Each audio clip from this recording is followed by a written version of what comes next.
Он гарсаар бол бондын зах зээлийн ярилцлага нэлээдгүй идэвхтэй явагдаж байгаа дүр зураг ажиглагдж байна. За сүүлд бас инфляцийн дүн мэдээг танилцуулсан ба 2025 оны 3 дугаар сараас хойш анхудаа 2.5 төгрөг ирчимсэн байна. Тэгэхээр энэхүү дата үзүүлэлт эргээд дотоодын бондын зах зээл өгөөж болон хөрөнгө оруулагчдын хүлээлтэд ямар өөрчлөлт авчрах болно? За одоо манай бондын зах зээл гадаад дотоод аль нь бол өсөлт харуулж байгаа энэ онд бол айгүй өндөр.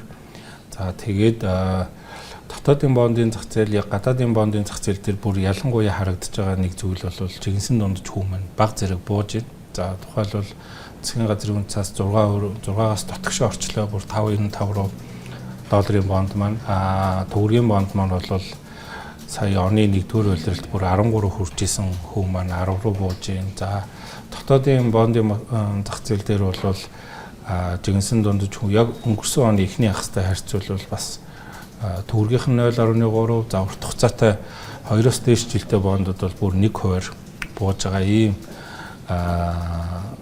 одоо үзэгдэл байна. Тэгээд энэ нь бол яг бид хэдэд бол манай дотоодын зах зээл дээр болон гадаадын зах зээл дээр их усүр сайжирч байгаа манай зээлж зэрэглэж гэсэн доктортой явж ирлээ.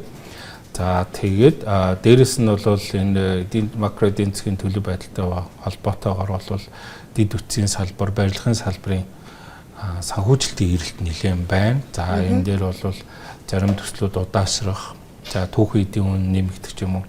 Иймэрхүү хүчин зүйлүүдээс бол санхүүжилтийн хөөсөр маш их байна. За энэтэй холбоотой хүү маань буурж байгаа нь бол энэ өсөлтөөс даваад манай мөнгөний нийлүүлэлт маань нэлээд зөөлөн бодлого явж ирсэн гэж харж байна. Тэгэхээр бол хөрөнгийн их үүсвэр талдаа бол Монгол улсад дотоодч бай гадаадч бай харьцангуй их байгаа болохоор манай бондын зах зээл дээр бол өсөлт ажиглагдж байна. Дээрээс нь хүү маань буух ийм дүр зураг харагдаад байгаа. Тэгэхээр олон улсад Ираны дайнаас үүдэлтэйгээр олон улс орнууд бол инфляцийн нөхцөл байдал тодорхойгүй байгаа нь эргээд томоохон улс орнуудын урт хугацаа засгийн газрын бондуудын өгөөж бол сүүлийн төсөвд нэлээд хөдөлгөж олж ирэл ялангуяа Америк болон Япон гээд. За тэгвэл Монгол улсын олон улсын зах зээлд гаргасан засгийн газрын бондуудын өгөөжүүд энэ нас хэр дарамт өсгөх болно? За яг одоо ингээд дайны нөлөөлөл өнгө том орнууд чиг одоо гол орнууд чиг биднэрт бол шууд импакт ирэх нь харьцангуй бага. Манай орны онцлог бол за урд түвшийн экспортын орлогоос болдог. За тэгээд манад бол гол нөлөөлөл нэгдүгээрт бол манад байдаггүй түүхийн эдүүдийн үн бол өсөж байгаа. Тэгэхээр энэ бүтээн байгуулалтын төслүүд дээр бол биднэрт өртөг нэмж байгаа. За харин бид нарыг энэ гадаад зах зээл дээр гадаад зах зээл дээр засгийн газрын бондын хүү тогтвортой байгаа. Дээрээс нь бас зөвхөн засгийн газрын гэхгүй манай банкуудын гаргаж байгаа бондуудын хүү ч гэсэн буурж байгаа нь бол манайхаас экспортлж байгаа түүхийн эдийн яг бусад түүхийн эдтэй адилхан өсөж байгаа учраас бол манай уул уурхайн одоо салбарын гүйцэтгэж байгаа үүрэг бол манайх Монголын одоо зах зээлийг их усүр татж байгаа энэ боломжийг бол гадаад зах зээл дээр харьцангуй тогтвортой барихад туслаад байгаа юм болов уу гэж харж байна. Гадаад зах зээл талаасаа бас дотоодын арилжааны банкнууд саяхан гарснаас хойшоос Төрийн банк, Голомт банк бонд гаргалаа. Тэгэхээр захиалгын зээлүүд өгд авсан байна. Энийг нэргээд мэргэжлийн хөрөнгө оруулагчид талаасаас эрэлт өндөр байгааг харуулж байгаа. Энэ дээр тамир байр суурьтай байна. Тий, одоо сая манай дотоодод ер нь бол сүүлийн жилүүдэд Монгол банкны мөнгөний нийлүүлэлт зөөлөн бодлого бол бид хэдэд их усүр бол хангалттай байгаа. Дээрээс нь энэ саяны манай дотоодын экспортын салбарын түүхийдүүдийн үн өсөлттэй тогтвортой холбоотой бол манай зах зээлийг одоо сонирхоод хөрөнгө оруулж байгаа энэ эрэлтийг бол тогтвортой бариад байна. За цаашид ч гэсэн энэ маань одоо шууд бидний хувийн хвшил рүү ч юм уу энэ гол бизнесүүд рүү экспорт руу ингээд нөлөөлөхөөс илүү бол харьцангуй бид нар энэ дайнаас мэдрэмж багтаа байна. Импортын голдуу бизнесийн салбарууд бол импорт зохисон энэ салбаруудад бол мэдээж түүхийн эдийн үн бүтээн байгуулалтын манай энэ улс төрийн докторгүй байдалтай холбоотой бол баг зэрэг эргэлзээ үүсгэж байна. Гэсэн хэдий ч бол дотоодод болон гадаадад Монголыг сонирхож байгаа Монголд хөрөнгө оруулагч нар бол их усүр талдаа нийлүүлэлт сайн байна. За Үндэсний арилжаа эрхлэгчдийн холбооноос за 26 оны үлдсэн хугацаанд ямар гол ажлуудаар төвлөрч ажиллахаар байна. За өнгөрсөн оны 9 сард арилжааны уртсгсан гормороос шилжүүлсэн мэдээллийг бас хийжсэн шүү дээ. Энээс хойш ямар ахиц төвшил гарсан бол?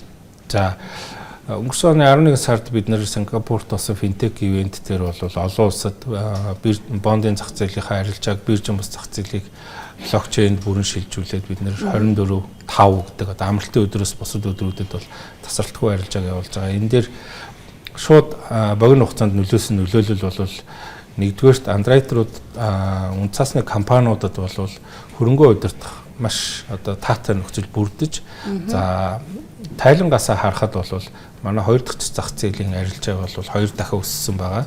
За энэ юг харуулж байна гэхээр энэ манай зах зээл дээр байгаа бондын хөрөх чадвар бол өнгөрсөн оны эцээр санаж 80% та гарч ирсэн. Тэгэхээр энэ бол маш таатай шууд нөгөө богино хугацаанд үр дүнгээ өгсөн гэж харж байгаа. За ирээдүйд бол биднэрт мэдээж институционал одоо зах зээлийн мэрэгжлийн орлогч нарын хооронд репо маркет мөнгөний зах зээл бол энийг дагаад хөгжих болов. За энэний асад бол буцаад манай хувьцааны зах зээл маань одоо сонгодог утгаараа яг бааз суурь сайн тавигдж байна гэж харж байна. За холбооны зүгээс бол одоо хамгийн их анхаарж байгаа зүйл бол бид нар мэдээж хөрөнгө оруулалтын таатай орчныг л бий болгох урт хугацааныхаа энэ бодлого руу чиглэж одоо нөлөөллийн ажлууд голдуу хийж байна. За сая та бүхэн анзаарсан бол татврын багц хууль дээр бол хөрөнгөний зах зээлийн томьёоллууд нэлээд хилцэгдсэн. За гэхдээ энэ маань тасралтгүй цаашаа хилцэгдээд явах юм байна. Ерөнхий сайд болон түүний багийнхан дээр бол энэ асуудлууд маань одоо нэлээд дээгүүр ирэмблэгдээд явж байгаа гэж бид ойлгож байгаа. Хоёрдугаарх нь бол хөрөнгө оруулагчдыг татхад бол хөрөнгө оруулагчийг таньж мэдэх за ингээд мөнгө угаах, терроризмыг санхүүжүүлэхдээ эсрэг одоо тэмцэх энэ зохицуултуудыг бид нэр илүү уяатан оновчтой байлгах зорилгоор нөлөөллийн ажлууд одоо гол төлөвлөлүүд явж байна. За зах зээл дээр дэд үтц дээр бол биднэрт хамгийн сонирхолтой ажил бол манай хөрөнгөний бирж төвлөрсөн үн цасны төвлөрсөн хадгаламжийн төвүүд маань системийн шинжилэлүүдээ хийгээд одоо өмнөх 20 жил 20 плюсын туршлагаасаа бол энэ системийн шинжилгээг олон улсын түвшинд хүргэх энэ ажил дээр явж байна. За энэ дээр бидэд бас хамт оролцоод явж байгаа мэргэжлийн оролцогчийн хувьд. За дараагийн нэг ажил бол бид одоо хамгийн одоо хувьцааны зах зээлийн маань ингээ үндэс суурь бондын зах зээл маань нэлээд бэхжээ тогтворжоод ирж байна. Одоо бол бид нэр хувьцааныхаа equity энэ маркет руугаа илүү анхаарад ил тод байдал дээр бол бид нэр энэ дээр нэг өөрчлөлт авчрах гээд ажиллаад явж байна. Тэгэхээр дэд үтцийн салбар дээр бол энэ системийн шинжилгээ болон ил тод байдлыг энэ засаглалыг сайжруулах дээр бол бидний гол үүрэг гэж харж байгаа. За үн цасны хадгаламжийн төв гэснээс сүүлд бас Эрдэнэс тавталгын хувьцаа компанид 1072 хувьцаа эзэмшижсэн иргэдийн хувьцаа болон за ноогт ашиг бол мөвлүүлэх эрхийн боломж бүрдсэн гэж тэгж байна. Энэ дээр таймер байр суурьтай байна. За мэдээж одоо бол бид нар Эрдэнэс тавталгын хувьцааг иргэдэд эзэмшүүлээд бараг 15 дахь жил рүүгээ ч орж байгаа нь. Тэгээд яг одоо эзэмшүүлэх процесс болон энэний энэ ноогдол ашиг тарааж байгаа энэ шийдвэрүүдэд дээр бол зах зээлийнхнаас бол жоохон шүүмжлэлтэй ханддаг. Гэхдээ эзэмшүүлэх нь буруу гэж байгаа юм шиг. Эзэмшүүлэх арга дээрээ бид нар илүү сайн мэргэжлийн байх боломжтой байсан гэж харж байгаа. Тэгэхдээ одоо бол бид нар нэгэнд эзэмшүүлсэн үн цаасаа бол иргэдийнхаа дансан дээр бүртгээд авсан байна. Тийм болохоор бол саяны өв залгамжлах шийдвэр бол цаг хугацааны одоо зайлшгүй хийгдэх ёстой ажил байсан. Харин ч бид нар одоо урт хугацаанд нэлээд ажигласан гэл болов гэж бодож байна. Тэгэхээр өв залгамжилж байгаа гэдэг маань энэ үн цасыг бас үн цас гэдэгт ойлгох энэ маань одоо тухайн хувь иргэний аж ахуйн нэгжүүдийн хөрөнгө юм а гэдгийг бол одоо хүлээн зөвшөөрж байгаа нэг алхам боллоо. Дараагийн алхам бол зайлшгүй хэрэгтэй нь мэдээж хоёр дахь зах зээл дээр арилжах энэ боломжийг бол зах зээл маань одоо чигтэй хүлээж байгаа. За энэ дээр бол улс төрийн болон одоо манай макро эдийн засгийн хөрөнгөний зах зээлд маань ямар нөлөө бол тусгах вэ гэдэг талаар бол маш олон эргэлзээ, мэтгэлзээнүүд явдаг. Тэгэхдээ бол ямар нэгэн байдлаар энэ өвлүүлж хөдөлж болдог хөрөнгө учраас хоёр дахь зах зээлийн арилжаагаа эхлүүлэхийг одоо бид хэд бас уриалаад судалгаа тайлангуудаараа хангаад явах болов уу гэж бодож байна. За хөрөнгөний бирждэр энэ онд бол IPO хийгдэг байгаа. За гэхдээ сүүлд бас бүтээгдэхүүнүүд нь төрөлжих бас юм онцлог хөдөлгөөн гарч ийн л да. Алтан ETF гарлаа. За өмнө говь бондоос гарсан байгаа. За сүүлд бас Монголын хөрөнгөний биржээс үндэс цаасны индекс тооцоох журмын шинжилсэн найруулгыг бас санхүү төсөлхөөс батлагдсны мэдээсэн байна. За ингэснээр бас Америк нэгдсэн улсын зах зээлд бүртгэлтэйгээс компаниудаас багцлаад бас юм хөрөнгө оруулах юм боломж бүрднэ гэдгийг онцолж өгсөн байна. Ерөнхийдөө дотоодын зах зээлд ETF нэвтрэх болон за шинээр индекс ийхүү тооцож эхлэх нь хөрөх чадвар болон за хөрөнгө оруулагчдын хөрөнгө оруулах сонирхолд хэр дэмжлэг үзүүлнэ гэж харж байна. За ETF бүтээгдэхүүнийхээ хувьд бол хөрөх чадварыг маш сайн дэмждэг бүтээгдэхүүн.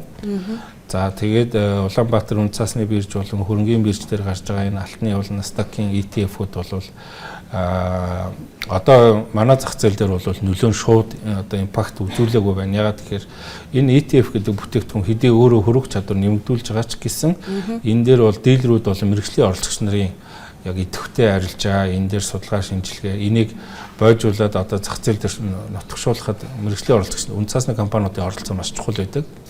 Тэгэхээр одоо бол бид нэр юуг энэ жилдээ ч юм уу 3-6 сарын дотор импакт бол хүлээхгүй байна. Тэгэхдээ одоо бид нэр мэргэжлийн оролцогч нар маань энэ ETF гэдэг бүтээгдэхүүнүүдийг бирж дээр арилжаад энэний хөрөх чадварыг одоо туслаад ингээд хөрөнгөний удирдлага амжилттай хийгээд эхлэх юм бол энэ манай хөрөнгөний зах зээлийг шин шатанд авчирч байгаа маш сайн бүтээгдэхүүн дотоодын зах зээл дээр орж ирлээ гэж харж байгаа. За дээрэс нь бол гадны үн цаасуудыг бид нэр багцлаад индексжүүлээд дотоодын зах зээл дээр ETF болгоно гэдэг бол хөрөнгө оруулагч талаас биднэрт гадаадын зах зээлийг илүү ойрхон болгож өгч байна. За энэнийг дагаад бол бид нар дэд үтц энэ нөгөө арын кастадионы үйлчилгээ төлбөр тооцооныхоо үйлчилгээнүүдийг дагаад хөгжүүлэх хэрэгтэй байх.